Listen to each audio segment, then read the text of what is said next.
तो स्टार्टिंग होती है 1989 से, जिसमें फिलहाल लैंड रोवर के पास दो डिफरेंट कार्स हैं, जो कि रेंज रोवर है और डिफेंडर है। जो रेंज रोवर है एकदम अल्ट्रा लग्जरी एसयूवी है, जिसमें आपको एक्सट्रीम बढ़िया लग्जरी मिलती है, आपको एक्सट्रीम बढ़िया फीचर्स मिलते हैं, और जो इसका प्राइस है वो भी काफी महंगा होता है, तो हर बंदा इस गाड़ी को अफोर्ड कर नहीं सकता। और दूसरी इस ब्रांड की जो डिफेंडर है एक्सट्रीम बढ़िया ऑफ रोडर होती है, जो कि काफी बेसिक होती है, काफी बेयर बोन होती है, लेकिन इसमें आपको रिलायबिलिटी काफी सही मिलती है, आपको ऑफ रोडिंग कैपेबिलिटीज काफी बढ़िया मिलती है, और इस गाड़ी को आप कहीं पे भी लेके जा सकते हैं, और इसका प्राइस भी काफी डिसेंट होता है, काफी वैल्यू फॉर मनी होता है। लेकिन जो कंज्यूमर्स है वो कहीं और चाह रहे थे, और उनकी डिमांड कहीं और शिफ्ट हो रही थी, जिसमें उन्हें गाड़ी चाहिए थी जिसमें जो रेंज रोवर है उसके आपको लग्जरी मिले, उसके आपको बॉडी डिजाइन मिले, साथ ही में जो डिफेंडर है उसके आपको ऑफ रोडिंग मिले, और जो गाड़ी का प्राइस है वो भी इन दोनों कार्स के बीच में हो। और दोस्तों लैंड रोवर के हाथ एकदम खाली थे, उनके पास कोई भी ऐसी गाड़ी थी नहीं जो कि दोनों जो डिमांड्स है उन्हें फुलफिल कर पाए। पर ऑब्वियसली फिर लैंड रोवर ने कुछ नया बनाया, और इसलिए फिर 1989 में लैंड रोवर लॉन्च करते हैं अपनी डिस्कवरी को, जो कि इस ब्रांड की एकदम नई गाड़ी होती है, जिसमें आपको जो प्लेटफॉर्म है वो आपको रेंज रोवर वाला मिलता है, जो इसमें आपको बॉडी डिजाइन है वो आपको रेंज रोवर वाला मिलता है, लेकिन इस गाड़ी में जो इंजन है आपको डिफेंडर वाला मिलता है। जो इस गाड़ी की ऑफ रोडिंग कैपेबिलिटीज है काफी कुछ डिफेंडर वाली है, और साथ ही में जो इस गाड़ी का प्राइस है एकदम परफेक्टली बीच में होता है रेंज रोवर के और डिफेंडर के। और एक गाड़ी जो अर्बन कंज्यूमर्स की एकदम नई नीड है, जिसमें उन्हें गाड़ी मिले जिसमें लुक्स वगैरह बढ़िया हो, साथ ही में ऑफ रोडिंग भी बढ़िया हो, उसको केटर कर पाती है, और एक नया डायमेंशन खोलती है लैंड रोवर के लिए, और उनकी जो मार्केट पेनिट्रेशन है उसे और बढ़िया इंक्रीज करती है। और हाँ, बाकी इवोक पे आने से पहले जाके सब्सक्राइब कर लो और एक रियल कार्वर्सल प्रो बन जाओ। आप में से मेजॉरिटी लोग अनसब्सक्राइब्ड है, तो अगर आप सब्सक्राइब कर लोगे काफी अच्छा होगा, और काफी ऐसे हमारी बढ़िया कम्युनिटी बनेगी जो कि ऐसे लैंड रोवर्स को पसंद करती है। लेकिन दोस्तों फिर इसके 17 साल बाद लैंड रोवर को दोबारा ऐसी सिचुएशन को फेस करना पड़ता है, जिसमें फिलहाल लैंड रोवर के पास उनकी 4 डिफरेंट कार की सीरीज है, जो कि फ्रीलैंडर है, जो कि एकदम बेसिक गाड़ी है, जिसमें आपको बेसिक फीचर्स मिलते हैं और आपको डिसेंट ऑफ रोडिंग मिलती है। एक उनकी डिफेंडर है जिसमें आपको एक्सट्रीम बड़ी ऑफ रोडिंग मिलती है, लेकिन आपको बेकार लग्जरी मिलती है, और इस गाड़ी को आप शहर में नहीं चला सकते। एक उनकी डिस्कवरी है जिसमें आपको ऑफ रोडिंग बढ़िया मिलती है और आपको लग्जरी बढ़िया मिलती है, और एक है उनकी रेंज रोवर जिसमें आपको एक्सट्रीम बढ़िया लग्जरी मिलती है और आपको एक्सट्रीम बढ़िया परफॉर्मेंस मिलती है। लेकिन इसी टाइम में जो कंज्यूमर्स हैं उनकी डिमांड कुछ और थी, उन्हें कुछ और चाहिए था, कुछ और सेक्सियर, कुछ और बढ़िया और कुछ और मजेदार, जिसका नाम है क्रॉसओवर एसयूवीज, जो कि आप कह सकते हैं कि एक मिश्रण ऐसे एक एसयूवी का और एक कॉम्पैक्ट गाड़ी का। क्या कर रहा हूं मैं पता नहीं। और इसलिए भी था कि 2006 के आसपास जो क्रूड ऑयल है उसका प्राइस कुछ ज्यादा ऐसे बढ़ रहा था, जैसे आजकल $90 के आसपास का चल रहा है, उस टाइम भी ऐसे पहुंच गया था। तो इसलिए उस टाइम में जो पेट्रोल डीजल का प्राइस है कुछ ज्यादा बढ़ गया था, तो इसलिए लोग अफोर्ड नहीं कर पा रहे थे बड़ी बड़ी एसयूवीज को चलाना, जिसमें ऐसे 6.2 लीटर के V8 इंजन है या फिर ऐसे 5.0 लीटर के V8 इंजन है। कंज्यूमर्स को छोटी एसयूवी चाहिए थी जिसमें जो इंजन है छोटी गाड़ी वाला हो, लेकिन जो इस गाड़ी की ग्राउंड क्लियरेंस है, जो इस गाड़ी की ऑफ रोडिंग कैपेबिलिटीज है, एक प्रॉपर एसयूवी वाली मिले। और इसलिए अगर आप देखें इस टाइम में जो BMW की X3 है, जो मर्सिडीज की GLK है, या फिर जो Audi की Q5 है, उनकी डिमांड कुछ ज्यादा बढ़िया बढ़ रही थी। और हाँ, बाकी इंजन से याद आया कि मैंने अपनी क्रेटा के लिए काफी कूल सामान मंगाया गो मैकेनिक से, दिखा दो आप सबको।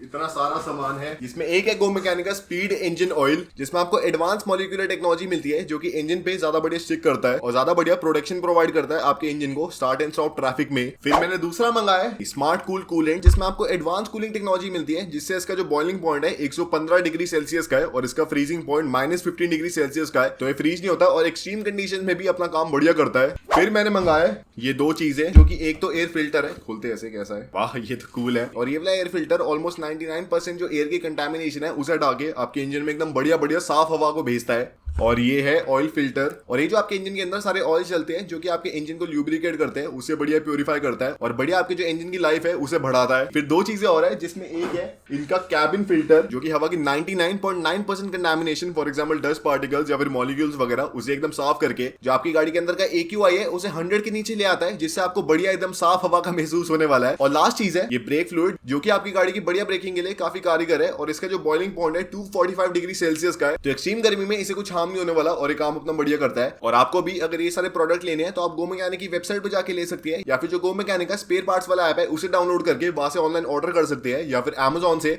और फ्लिपकार्ट से भी ऑर्डर कर सकते हैं, या फिर आप अपने पास की गो मैकेनिक की स्पेयर पार्ट्स वाली शॉप पे जाके इन सारे पार्ट्स को खरीद सकते हैं और बढ़िया अपनी जो गाड़ी है उसकी लाइफ बढ़ा सकते हैं। और दोस्तों हमारी लैंड रोवर के हाथ एकदम खाली थे, उनके पास कोई गाड़ी नहीं थी इस वाले सेगमेंट में, क्योंकि जो फ्रीलैंडर है वो छोटी गाड़ी है, पर उसमें ऐसे लग्जरी नहीं है X3 के लेवल की या फिर GLK के लेवल की। पर दोस्तों लैंड रोवर हार नहीं मानते, क्योंकि कार्वर्सल प्रो है, आप भी बन जाओ सब्सक्राइब करके, और बढ़िया मजे आएंगे, हमारी कम्युनिटी काफी बड़ी हो जाएगी। तो इसलिए 2006 में लैंड रोवर के इंजीनियर्स और डिजाइनर्स एक गाड़ी पे काम करना शुरू करते हैं, जिसका नाम होता है LRX, कंसेप्ट मॉडल होता है इनिशियली। और लैंड रोवर के बॉस चाहते थे कि एक ऐसी गाड़ी हो जो कि न्यूयॉर्क की 5th एवेन्यू स्ट्रीट में भी बढ़िया लगे चलते हुए। और अगर आपको नहीं पता, ये बिलियनर्स रो वगैरह होती है, जिसमें ऐसे बहुत ही महंगे महंगे पेंट हाउस होती है, और साथ ही में पहाड़ों के मड में भी बढ़िया दिखे और बढ़िया वहां पे भी काम कर पाए। ये एक ऐसी गाड़ी होनी चाहिए थी जिसका साइज भले ही छोटा हो, लेकिन इसकी जो फील है, जिसकी रोड प्रेजेंस है, बहुत ही ग्रैंड होनी चाहिए, बहुत ही वेलकमिंग होनी चाहिए। ये एक ऐसी गाड़ी होगी जिसमें आपको ऑफ रोडिंग लैंड रोवर की मिलती है, लेकिन आपको फ्यूल एफिशिएंसी एक सुजुकी की मिलती है। और ये एक ऐसी गाड़ी होगी जिससे आने वाली सारी लैंड रोवर की कार्स इंस्पायर्ड होने वाली है। तो काफी बर्डन था लैंड रोवर के इंजीनियर्स पर, डिजाइनर्स पे, इतनी परफेक्ट गाड़ी कैसे बना दे जिसमें सब कुछ हो, बढ़िया एफिशिएंसी, बढ़िया ऑफ रोडिंग, बढ़िया looks. How does that even make any sense? तो फिर ऑफिशियली 2 साल की कड़ी मेहनत के बाद और अपने ओनर्स को चेंज करने के बाद लैंड रोवर अपने LRX कंसेप्ट को शोकेस करते हैं डीट्रॉइट मोटर शो में। और ये सही में कुछ ज्यादा फ्यूचरिस्टिक गाड़ी होती है जिसमें आपको पतली पतली सामने लाइटें मिलती है, आपको सामने काफी पतली ग्रिल मिलती है, आपको काफी मैस्कुलिन सा सामने बॉनेट मिलता है, साइड में आपको मोटे मोटे व्हील आर्चेस मिलते हैं, आपको 21 इंच के लॉयस मिलते हैं, इसमें आपको स्लोपिंग वाली रूफ लाइन मिलती है और आपको ऊपर जाती हुई इसकी बॉडी लाइन मिलती है। पीछे आपको बहुत ही ऊंचा सा इसका बम्पर मिलता है जिससे इस गाड़ी का डिपार्चर एंगल बहुत ही कूल होने वाला है। छत आपको पूरी कांच की मिलती है जो कि अनहर्ड थी। साथ ही में आपको जो इसका डैशबोर्ड है पूरा ऐसा स्लैंडिंग वाला मिलता है जो कि ड्राइवर ओरिएंटेड होता है। इसमें आपको स्पोर्ट सीट्स मिलती है। और लैंड रोवर अभी तक श्योर नहीं थे कि इस गाड़ी को लॉन्च करना चाहिए या फिर नहीं करना चाहिए, और उन्होंने इस गाड़ी को बस शोकेस करा था ताकि जो डीलरशिप्स है और जो भी लोग डीट्रॉइट मोटर शो में आ रहे हैं उनका व्यू पॉइंट जानने के लिए कि क्या लैंड रोवर इस गाड़ी को लॉन्च करे और क्या इसके लिए कोई मार्केट है। पर दोस्तों आपको पता ही है, जब लोगों ने इस गाड़ी को देखा होगा क्या उनकी आगे बहुत चक्की हो गई होगी, उनका दिमाग घूम गया होगा, वो लिटरली कहने लगे We want this Land Rover, we want LRX, we want LRX, launch the LRX। और मुझे क्या लगता है कि उस टाइम इस गाड़ी में वही वाली फील आई होगी जो कि अभी पिछले साल हमें हमर ईवी को देख के आई थी। क्योंकि जब हमर ईवी लॉन्च हुई भाई कुछ ज्यादा ऐसे दिमाग फट गया था, कुछ ज्यादा ऐसे एडवांस सी गाड़ी है जिसमें आपको ऐसे मोटे मोटे टायर मिलते हैं, आपको ऐसे एस्टोनिशिंग सी लुक्स मिलती है जो कि हमने सिर्फ साइफाई मूवीज में देखी होती है। और सेम इसी गाड़ी के साथ हुआ होगा क्योंकि उस टाइम ऐसी कोई भी गाड़ी नहीं थी जिसमें आपको ऐसा डिजाइन मिले जो कि इतना ज्यादा फ्यूचरिस्टिक लगे। और जो लैंड रोवर के डिजाइनर्स हैं उन्होंने ये भी कंफर्म कर दिया था उस टाइम में कि जो इसका कंसेप्ट मॉडल है और जो इसका रियल लाइफ वर्जन है उनमें ज्यादा डिफरेंस आने नहीं वाले और ऑलमोस्ट ऐसे ही होने वाला है वो। तो ऐसा नहीं है कंसेप्ट मॉडल में ऐसे बढ़िया लड्डू खिला दिए और बाद में ऐसे मट्ठी दे रहे हैं, एकदम आपको पहले ही सारा कुछ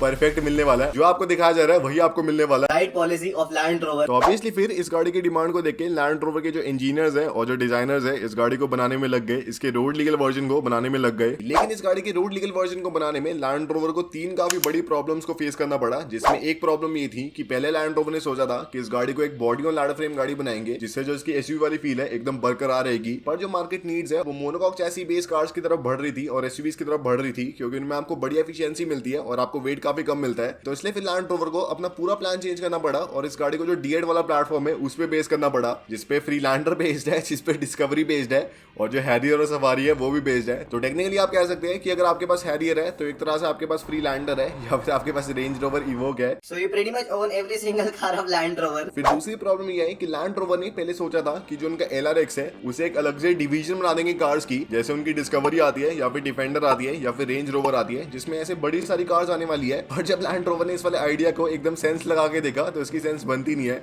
क्योंकि इनकी जो बाकी सारी रेंज है उनमें बेरली एक एक दो गाड़ी है। तो एक अलग से रेंज को लॉन्च करना और उसमें सिर्फ एक ही गाड़ी होना काफी यूजलेस होगा, क्योंकि उससे भी उस वाली रेंज का ब्रांड बिल्डअप करने में काफी टाइम लगेगा। तो इसलिए लैंड रोवर ने डिसाइड करा कि इस गाड़ी को अलग से एक रेंज में लॉन्च करने से अच्छा इसे रेंज रोवर में लॉन्च कर देते हैं, क्योंकि जो रेंज रोवर है उसकी पहले काफी बढ़िया मार्केट वैल्यू है, पहले काफी बड़ी ब्रांड इक्विटी बनी हुई है। तो इसलिए इस गाड़ी की मार्केटिंग में काफी आसानी होगी और रेंज रोवर में लॉन्च करने से इस गाड़ी में थोड़ी बढ़िया प्रीमियमनेस डाल के इस गाड़ी का प्राइस भी काफी बढ़िया रख सकते हैं लैंड रोवर, और जो कंज्यूमर्स है वो भी काफी खुश होंगे क्योंकि उन्हें ऐसे बढ़िया रेंज रोवर वाली फील मिल रही है, रेंज रोवर वाली चौड़ मिल रही है एक छोटी गाड़ी में। और तीसरी प्रॉब्लम ये थी कि क्योंकि अब लैंड रोवर जो LRX है उसे अलग से एक रेंज नहीं बना रहे और इस गाड़ी को जो रेंज रोवर है उसी के अंदर लॉन्च कर रहे हैं, तो इसलिए इस गाड़ी का नाम LRX रख नहीं सकते क्योंकि अलग से अब ये रेंज नहीं है, एक गाड़ी है। और वैसे LRX काफी कूल नाम है, लैंड रोवर इसे आने वाली कुछ कार्स में यूज कर सकते हैं या फिर ऐसे वेरिएंट के लिए LRX काफी सेक्सी लग रहा है। तो इसलिए लैंड रोवर को इस गाड़ी के लिए कुछ ऐसा नया सा नाम चाहिए था जो कि थोड़ा कूल लगे और जो इस गाड़ी की पूरी आइडेंटिटी है उसे मैच कर पाए। तो इसलिए लैंड रोवर ने इस गाड़ी का नाम रखा इवोक EVOQUE, जो कि इवोक EVO के E से बना है और उसका मतलब होता है टू सरप्राइज या फिर ऐसे भौचक्का कर देना किसी को भी। और ये गाड़ी ने सच्ची में सरप्राइज किया था भाई, क्योंकि ऐसी गाड़ी उस टाइम में किसी ने देखी नहीं थी जो कि इतनी हाईटेक लगे और इतनी कूल लगे। और फिर पिछली 2 साल की और कड़ी मेहनत के बाद और ऑलमोस्ट $1 बिलियन स्पेंड करने के बाद 18 नवंबर 2010 में लैंड रोवर इस गाड़ी को अनवील करते हैं, या फिर जो इवोक है जो उसका रोड लीगल वर्जन है उसको अनवील करते हैं। और इनिशियली गाड़ी सिर्फ जो 5 डोर वाला वर्जन है उसमें अनवील होती है और बाद में जो इसका 3 डोर वाला वर्जन है उसका भी अनवील होता है। जैसे लैंड रोवर के डिजाइनर्स ने कहा था कि इस गाड़ी की लुक्स 90% सेम होने वाली है इसके कंसेप्ट मॉडल से, वैसी इस गाड़ी में हुई, जिसमें इस गाड़ी में आपको वैसी सेम पतली पतली लाइटें मिलती है, आपको सामने पतली ग्रिल मिलती है, आपको एकदम मैस्कुलिन से सामने बॉनेट मिलता है, आपको टेपरिंग वाली रूफ लाइन मिलती है, आपको अपराइट वाली बॉडी लाइन मिलती है, मोटे मोटे आपको व्हील आर्चेस मिलती है। इंटीरियर में आपको वैसे स्लैंडिंग वाला डैशबोर्ड मिलता है जो कि परफॉर्मेंस ओरिएंटेड होता है, जिसमें आपको एल्यूमिनियम फिनिश मिलती है, आपको 8 इंच की बड़ी स्क्रीन मिलती है इसके डैशबोर्ड में। जो इसका इंस्ट्रूमेंट क्लस्टर है वो भी काफी स्पोर्टी सा होता है। इसकी सीटों में आपको बढ़िया ऐसे मोटी मोटी बोल्स्ट्रिंग मिलती है ताकि आपको थोड़ी स्पोर्टी फील आए, छत आपको पूरी कांच की मिलती है इस गाड़ी में, और प्रॉपर जो इस गाड़ी में एक स्पोर्टी एसयूवी वाली फील होती है जो कि अगले 10 साल भी पुरानी ना हो वो आपको मिलती है। इस गाड़ी में आपको मिलता है 2.2 लीटर का डीजल इंजन जिसमें आपको 150 या फिर आपको 190 हॉर्स पावर मिलती है, और अराउंड आपको 20 kmpl की एवरेज मिलती है जो कि लैंड रोवर क्लेम करते हैं, जो कि बहुत ही बड़ी चीज है। तो लोगों को पहली नजर में तो इस गाड़ी से प्यार हो ही गया, पर और ज्यादा प्यार तब हो गया जब लैंड रोवर ने इस गाड़ी का जो प्राइस है वो डिस्क्लोज करा, जिसमें इस गाड़ी का स्टार्टिंग प्राइस था 28,000 पाउंड से, और जो उसका एकदम टॉप एंड स्पेक है उसका प्राइस था 44,000 पाउंड का। लोग कुछ ज्यादा पागल हो गए। इस गाड़ी के अनवील के पहले दिन ही इस गाड़ी को 5 लाख इंक्वायरीज मिल गई, और लैंड रोवर ने इनिशियली एंटिसिपेट किया था कि इस गाड़ी की साल की अराउंड 40,000 सेल्स होने वाली है, लेकिन इसकी लॉन्च के पहले दिन ही इसकी 30,000 यूनिट्स की बुकिंग हो गई। तो इसलिए लैंड रोवर को इस गाड़ी की प्रोडक्शन कैपेसिटी भी बढ़ानी पड़ी, और इसलिए लैंड रोवर ने अराउंड कुछ ही महीनों में 1,000 एडिशनल एम्प्लॉयज को हायर करा ताकि इस गाड़ी को जल्दी प्रोड्यूस कर पाए और कस्टमर्स को डिलीवर कर पाए। और ये गाड़ी ऐसी भी नहीं थी कि इसमें आपको सिर्फ लुक्स बढ़िया मिलती है और आपको फंक्शनैलिटी बढ़िया नहीं मिलती। जो सारी वर्ल्ड वाइड बड़ी कार मैगजीन्स है, फॉर एग्जांपल ऑटो एक्सप्रेस या फिर टॉप गियर या फिर कारवर्सल उस टाइम पे था नहीं, पर अब कारवर्सल वर्ल्ड का बेस्ट है,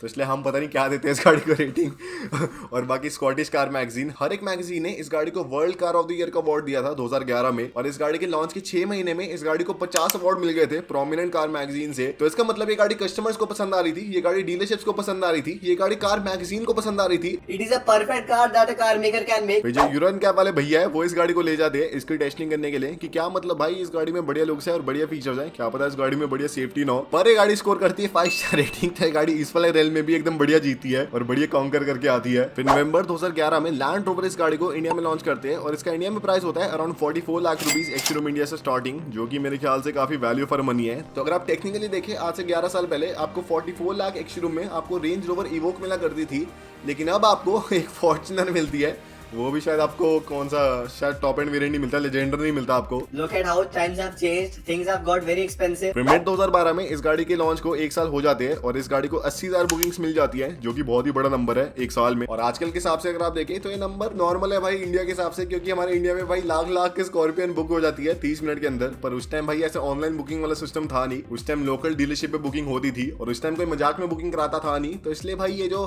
80,000 बुकिंग है काफी बड़ा नंबर है। 2016 तक लैंड रोवर इस गाड़ी की 4 लाख यूनिट्स को सेल कर चुके होते हैं, जो कि बहुत ही बड़ा नंबर होता है, क्योंकि पिछले 5 साल ही अभी इस गाड़ी को लॉन्च हुए हैं, और ये गाड़ी की 4 लाख यूनिट सेल हो चुकी है। और अब लैंड रोवर इस गाड़ी का एक नया फेसलिफ्ट लॉन्च करते हैं, जिसमें आपको 20% हायर एफिशिएंसी मिलती है एज कम्पेयर टू पहले वाला वर्जन। आपको सामने थोड़े स्पोर्टी बम्पर्स मिलते हैं, आपको नई एलईडी लाइट्स मिलती है, आपको नई टेल लाइट्स मिलती है, आपको नए अलॉयज मिलते हैं, इंटीरियर में आपको नई स्क्रीनें वगैरह मिलती है, और प्रीटी मच जो गाड़ी है वो तो सेम होती है, पर आपको थोड़े बहुत नए एडजस्टमेंट मिलते हैं ताकि गाड़ी थोड़ी नई बन जाए। फिर 2016 में लैंड रोवर इस गाड़ी का जो कन्वर्टिबल वर्जन है वो लॉन्च करते हैं, जो कि बहुत ही नया कंसेप्ट होता है, जिसमें इस गाड़ी का जो 3 डोर वाला वर्जन है उसकी जो छत है लैंड रोवर हटा देती है और एक कन्वर्टिबल गाड़ी की छत डाल देती है, और ये बन जाती है एक कन्वर्टिबल एसयूवी, जो कि बहुत ही नई चीज होती है और किसी ने देखी नहीं होती, और इसकी सेल इतनी कुछ बढ़िया होती नहीं है, पर भाई चलो लैंड रोवर ने ट्राई करा। पर दोस्तों आपको क्या लग रहा है कि सारा कुछ अच्छे चलता रह रहा है और सारा कुछ मजेदार चलता रह रहा है और कुछ बढ़िया खराब हो ही नहीं रहा? तो दोस्तों ऐसा नहीं है। 2017-18 में इस गाड़ी की सेल्स काफी कम होने शुरू हो गई, और इसकी सेल 98,000 से डिक्रीज हो गए अराउंड 68,000 पे आ गई थी, क्योंकि गाड़ी थोड़ी पुरानी हो गई थी, और जो बाकी सारा कंपटीशन है उनकी गाड़ियां काफी बढ़िया होती जा रही थी। तो इसलिए लैंड रोवर को अब कुछ नया करना था, दोबारा अपनी नीज पे आए और दोबारा इस गाड़ी को बनाने में लग गए, और फिर 2018 में इस गाड़ी की सेकंड जनरेशन को लॉन्च करा, जिसमें आपको जो डीएनए है वो तो आपको पूरा इवोक वाला मिलता है, लेकिन आपको एकदम नई लुक्स मिलती है, जिसमें आपको सामने बहुत ही पतली लाइटें मिलती है, आपको बहुत ही मिनिमलिज्म मिलता है इस गाड़ी के लुक्स में, जिसमें आपको इंटीग्रेटेड वाले इसमें डोर हैंडल्स मिलते हैं, पीछे आपको एकदम लंबी टेल लाइट्स मिलती है पतली जो कि एक ब्लैक बार में होती है, और इस गाड़ी में आपको काफी कुछ जो वेलार है वैसी आपको लुक्स मिलती है, जो कि इससे थोड़ी बड़ी एसयूवी होती है। इंटीरियर अगर आप देखें उसमें आपको डुअल स्क्रीन मिलती है इसके डैशबोर्ड में, इसमें आपको इंस्ट्रूमेंट क्लस्टर पूरा डिजिटल मिलता है, और आपको नई टेक्नोलॉजी मिलती है जिससे गाड़ी काफी बढ़िया बने पहले से। और इस वाली जनरेशन की भी सेल्स डिसेंट हुई, पर ये गाड़ी वो वाली जो अट्रैक्शन है वो गैदर नहीं कर पाई जो कि पिछली वाली वोक नहीं करी थी अपने लॉन्च में, और ये गाड़ी काफी कुछ ओवरशैडो हो गई है वेलार के अंदर या फिर डिफेंडर के अंदर या फिर जो लैंड रोवर की नई वाली कार्स है, क्योंकि वो काफी एडवांस हो गई है, और अब जो कंज्यूमर है उन्हें प्रेफर कर रहे हैं एज कम्पेयर टू छोटी वाली डिस्कवरी स्पोर्ट लेना। और अभी भी ये गाड़ी बहुत ही कूल है, अगर आपको लेनी आप ले सकते हैं, बस प्राइस थोड़ा महंगा इंडिया में 80 लाख रुपए की है। तो यही था आज की वीडियो में, अगर आपको पसंद आए लाइक शेयर सब्सक्राइब कर देना, और इस वाली वीडियो पे 30,000 लाइक्स चाहिए, और ऐसी एक वीडियो बनाएंगे रेंज रोवर वेलार पे।